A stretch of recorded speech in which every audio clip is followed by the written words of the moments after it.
Patawad ha, may tanong ako sa'yo. Pwede. Ako'y nagpapasintabi. Kasi pumutok yung balita nga na si Julie Ann, one of my favorite singers in the country, was involved in a controversy a week ago dahil sila po'y nag-fundraising concert sa loob ng simbahan sa Mindoro. Yung balita, uminit yan, Katrina, napapagkwento natin kasi si Jessica ang tatanungin natin.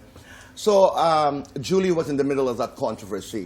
Hindi ka ba nagalit? Hindi ka ba nagtampo? Hindi ka ba nailang na hindi ka isinasali doon sa kontrobersiya? Ikasali ka pala doon. Nalit po yung pumutok sa akin eh. Nalit yung sa akin. Oo nga. Actually, si ate yung nauna. Oo, Pero few kasama days po ago. ako doon. Pero habang si Julie ang pinag-uusapan, ano yung reaction mo? Sabi ko, hala, ba't wala ako? Sali niyo siya po. Kasi kami pong dalawa kasi nandun po. Tama. Di ba? Ba't sila lang? Nandun din naman ako. Opo. Oo. But what is your side of the story?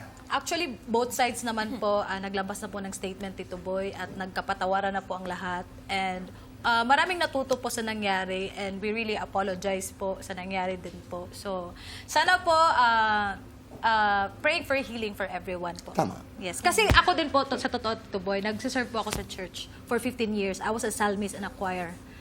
Yes. Salmista po.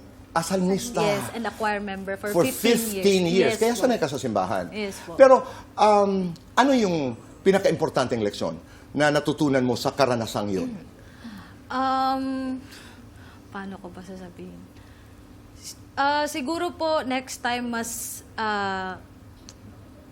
dapat naming malaman po kung ano po talaga yung gagawin. So, At saka mga detalye. yes po. Yes Oo. po. Tama yun. Kasi it happens to the best of us. Yes. It happens to the best of us. Ako naman, ang aking, what comes to mind is, pag nagkamali, tanggapin, Yes. mag-apologize, and be a better person. Yes po. And be a better performer. Yes. Di ba? Alalahanin natin yung mga natutunan natin. How did you become friends? Kayong dalawa?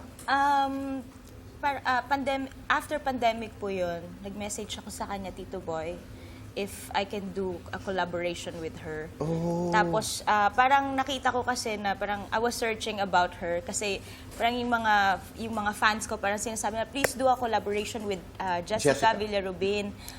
She just won the Clash. That time po kasi pandemic days, I don't really watch television, so hindi ko po alam. I mean, familiar po ako sa name niya. Then, I was searching, then nag-pop up sa Facebook na parang may related post siyang pinost about sa akin. Na parang, oh, Katrina Velarde, my idol. Sabi ko, niya ay, yes, hindi to magno-no. So, kinapalan ko yung ako, sabi ko, be, collab naman tayo. Tapos, nung pumayag po siya, dun po kami nag-start maging amiga. At ang una niyong collab ay anong kanta? I Surrender, I surrender po. I Yun po yung surrender. kinanta ko Ay, sa yun The din po Clash. kasi yung nanalo siya. Opo, sa The Napanalo. Clash. Okay naman.